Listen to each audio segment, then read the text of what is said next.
Hello, students. Today, we are starting a very important chapter from your civics textbook, Gender, Religion, and Caste. We will begin by understanding the basic ideas first. Let's start with a simple question that you may have thought about. Look around you. In your classroom, in your neighborhood, we are all different. But what do these differences mean? And do they create problems for a democracy?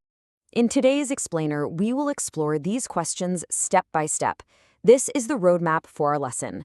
We'll talk about our diverse society, when differences become divisions, the role of democracy, whether voicing differences is good or bad, and finally, what we mean by unity in diversity. Okay, let's dive into this. First up, let's understand the term social diversity. It is a very simple and natural idea. Every society in the world has social diversity. This is a very important point. Remember this point for exams. It simply means that society is made up of many different kinds of people. People with different backgrounds, who speak different languages, follow different cultures, and have different beliefs. Just think about it for a moment.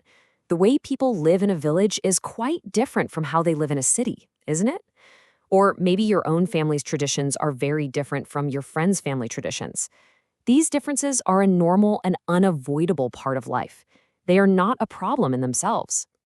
But sometimes these differences can become a source of conflict.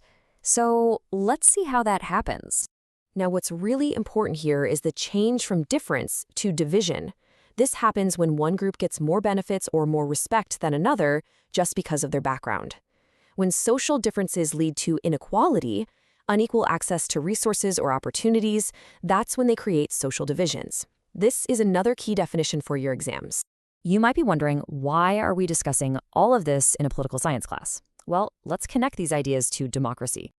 Just like this cartoon from your textbook asks, we need to understand that when there is inequality or domination, even inside a house, it becomes a political issue. Why? Because it is about power. So the crucial point is that democracy is a system designed to manage these differences and potential conflicts peacefully.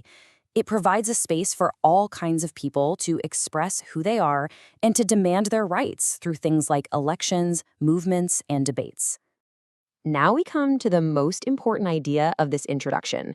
Is it good or bad when these social divisions are expressed in politics? Your textbook makes a very interesting point. It can actually be a good thing for democracy when people voice their social differences. And this slide illustrates that difference brilliantly. It is desirable when it helps the weak and disadvantaged groups to peacefully demand justice and equality, for example, workers demanding fair wages. But it becomes harmful when one group's demands try to dominate others, or when things turn violent. So finally, what does this mean for the unity of a country like India?